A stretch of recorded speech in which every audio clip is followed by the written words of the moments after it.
Students our next topic is sound chapter start करेंगे आज हम। When we hear the word sound what comes to your mind.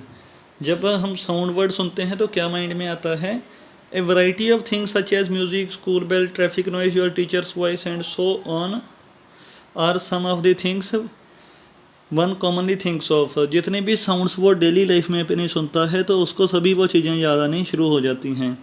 All this comes under the category of sound. ये सभी sound की category में आ जाती हैं। We hear sound around us all the time. हमें हर वक्त अपने आसपास साउंड से सुनती रहती हैं। We use sound in many different ways. Sound को डिफरेंट वेज में हम यूज़ करते हैं। नीचे पिक्चर्स दी गई हैं और बताना है हमें कि साउंड किस लिए यूज़ करते हैं। जो फर्स्ट डायग्राम है, एक दूसरे से बातचीत करने के लिए, कम्युनिकेट करने के लिए साउंड यूज़ करते हैं। म्यूज़िक वगैरह सुनने के लिए, टीवी देखने के लिए, एंटरटेनमेंट के लिए और सुबह उठने के लिए भी हम साउंड का ही यूज़ करते हैं। Sound is an integral part of our life. एक जॉइंट पार्ट है हमारी लाइफ का sound. In this chapter we will learn a bit about how sound is produced, how it travel and how we can hear it.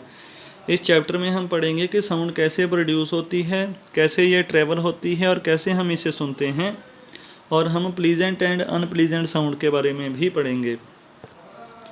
Students our first topic is now how sound is produced. Objects that produce sound are called sources of sound. जो objects sound को produce करते हैं उनको बोलते हैं sources of sound.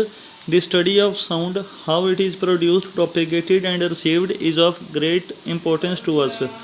Sound कैसे produce होती है, कैसे एक स्थान से दूसरे स्थान तक पहुंचती है और कैसे हम इसको रिसीव करते हैं, ये सारी चीज़ें ही हमारे लिए इम्पोर्टेंट हैं। The primary means by which we communicate with each other is through speaking. Primary mean पहला वे है जिसके थ्रू हम कम्युनिकेट करते हैं, वो है स्पीकिंग के through. This is done through a combination of sound. Speaking हमारी कितनी साउंड्स के मिल्स के बनी होती है। Even when we speak to each other on the phone or listen to the radio or television, it is this sound someone or something is making that is communicating to us। जब phone पे भी बातचीत करते हैं, radio television से बातचीत करते हैं हम, तो भी साउंड का ही यूज़ कर रहे होते हैं हम एक दूसरे से कम्युनिकेट करने के लिए। Let us find how we and other objects produce sound. तो हम देखेंगे कि कैसे हम और बाकी ऑब्जेक्ट्स साउंड को प्रोड्यूस करते हैं। Have you ever placed your palm on the speaker of a music system when it was playing or touched your throat while speaking? क्या कभी भी जो स्पीकर जिससे आवाज़ आ रही होती है उसको टच करके देखा है आपने, या अपने गले को टच किया है जब आप बोल रहे होते हो? What did you feel? You feel a vibration। तब हमें वाइब्रेशन का फील आती है। A vibration can be defined as rapid back and forth movement of a body about a central position। Vibration होती क्या है? एक बॉडी का एक फिक्स पोजीशन से मूवमेंट होना। जैसे पेंडुलम है, एक फिक्स इसके ऊपर वाली पोजीशन होती है और ऐसे मूवमेंट करता रहता है ये, तो ये भी एक वाइब्रेशन है। A sound is produce because of vibration. Sound भी वाइब्रेशन की वजह से ही प्रोड्यूस होती है। Thus sound is a vibration that is capable of being heard. इसीलिए साउंड भी एक वाइब्रेशन है जिसको हम सुन सकते हैं। The organ in human beings that is involved in the production of sound is the larynx, called the voice box। जो organ, एक ऐसा ऑर्गन जो हमारे हेल्प करता है साउंड को प्रोड्यूस करने में, वो होता है लार्नेक्स, या इसको वॉइस बॉक्स बोलते हैं। Larynx is located at the top end of the windpipe. Top end पे होता है विंड पाइप की ये present. When we want to speak, air rushes out of the lungs through the windpipe and to the larynx. जब हम बोलना चाहते हैं तो साउंड लंग्स से ऊपर की तरफ आने लग जाती है विंड पाइप के थ्रू और फिर लार्नेक्स तक पहुंचती है। At the top of the larynx are two membranes. Larynx के ऊपर दो मेम्ब्रेन होती हैं, वोकल फोल्ड या वोकल कॉर्ड। ये वाइब्रेट करने लग जाते हैं जब एयर इसमें से पास होती है। This gives out A basic sound. इससे एक बेसिक साउंड प्रोड्यूस होती है। Like wind passing through a pipe which has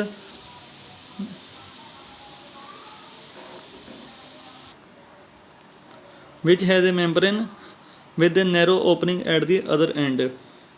जैसे पाइप से हवा जाती है वैसे ही ये भी चीज़ होती है। There are muscles in the larynx that lengthen and shorten the vocal folds. हमारे लार्नेक्स में मसल होते हैं जो वोकल फोल्ड को या बड़े करते रहते हैं या छोटे करते रहते हैं। And also alter their tension to produce different pitches, और उनके जो टेंशन होती है वो भी चेंज करते रहते हैं। टेंशन होती है जैसे रबड़ को खींचते हैं हम तो उसकी टेंशन चेंज हो जाती है, ऐसे भी हमारे ही होता है। The space between the vocal folds is called glottis. जो वोकल फोल्ड्स के बीच में स्पेस होगी उसको हम बोलेंगे glottis. So different sounds can be made by varying the opening and closing of the glottis. तो इसीलिए डिफरेंट तरह की साउंड्स जो हैं ये प्रोड्यूस हो सकती हैं जब ग्लोटिस ओपन या क्लोज होता है, और वोकल कॉर्ड की वाइब्रेशन से भी। दिस इज़ नॉट अब, ये भी अभी सारा कुछ नहीं है। After the basic sound comes out of the vocal folds we use our mouth, tongue, teeth, lips and nasal cavity to articulate the sound that makes speech. जब वोकल फोल्ड से ऊपर की तरफ साउंड आती है तब भी हमारा माउथ, टंग, ये सारी चीज़ें हेल्प करती हैं ताकि हम क्लियरली स्पीच कर सकें। नेक्स्ट है how sound travels. Have you ever throw pebbles in our pool of water. क्या आपने कभी पेबल, पत्थर वगैरह फेंका है वाटर के पूल में, तो आप देखोगे तो कि उसमें रिप्पल प्रोड्यूस होने लग जाते हैं। रिप्पल का मतलब होता है तिरंगे प्रोड्यूस होने लग जाती हैं। Vibrations cause waves in the air in the same way. जैसे इसमें वाइब्रेशंस प्रोड्यूस होती हैं वैसे ही हवा में भी वाइब्रेशंस प्रोड्यूस होने लग जाती हैं। We hear the sound when these waves reach our ears. हमें साउंड तब सुनती है जब ये वेव्स हमारे कानों तक पहुंचती हैं। यह कैसे होता है इसको हम एक ड्रम की हेल्प से देखेंगे। When a drum is stuck, the membrane on the drum moves backward and forwards, that is it vibrates। जब भी किसी ड्रम को स्ट्रक किया जाता है तो इसके जो मेम्ब्रेन होती है वो वाइब्रेट करने लग जाती है, कभी बैकवर्ड कभी forward. This causes the air molecule surrounding the drum to vibrate. इससे क्या होता है जो आसपास फिर एयर के पार्टिकल्स होते हैं वो भी मूवमेंट करने लग जाते हैं। If we imagine the air molecules to be like small balls, a sound wave traveling through the air alternatively pushes these balls close together and then pulls them away from each other। अगर हवा के particles को हम small balls मान लें तो क्या होगा, ये मूवमेंट कैसे करेंगे, तभी ये बॉल्स इकट्ठी आ जाएंगी, कभी एक दूसरे से दूर दूर चले जाएंगी। The areas where they lie away from each other are called refraction. जहाँ से वो दूर दूर होंगी उसको बोलते हैं रिफ्रैक्शन, और जहाँ पे पास पास होंगी उसको बोलते हैं compression.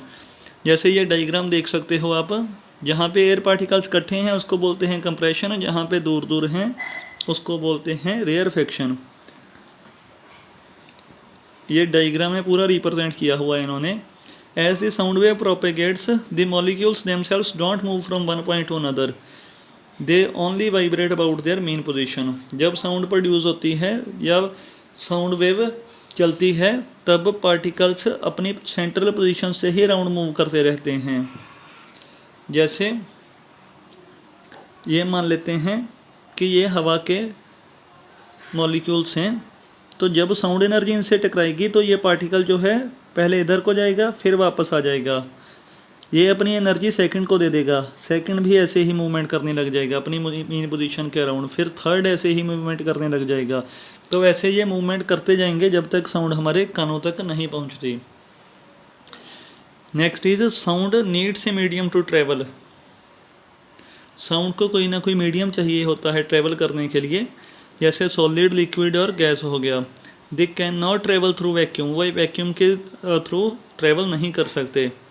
This is because sound travels by producing a vibration in the molecules of the medium surrounding it and there are virtually no molecules in vacuum।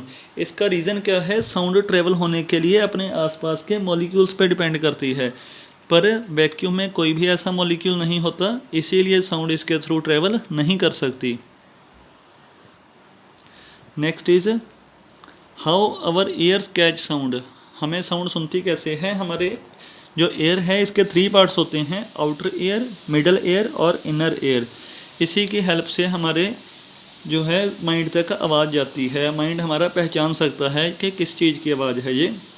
The part of the outer ear that is visible to us is called pinna. जो part बाहर का part हमारे कान का जो हमें दिखता है उसको हम बोलते हैं pinna. The pinna collects sound waves and directs them to ear tube. Pinna जो है बाहर से साउंड वेव को कलेक्ट करता है और उसको अंदर ईयर ट्यूब तक भेज देता है। At the end of the year tube is the ear drum. Year tube जहाँ पे ख़त्म होती है वहाँ पे ईयर ड्रम होता है। The ear drum vibrates when sound waves strike it.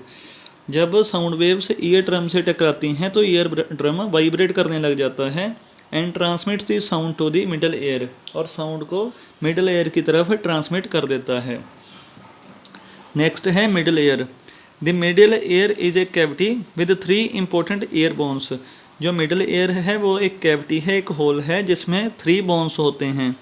These 3 bones are placed in such a way that they move when the ear drum vibrates. ये बोन्स ऐसे होते हैं कि जब ईयर ड्रम मूव करता है तब ये भी मूव करने लग जाते हैं।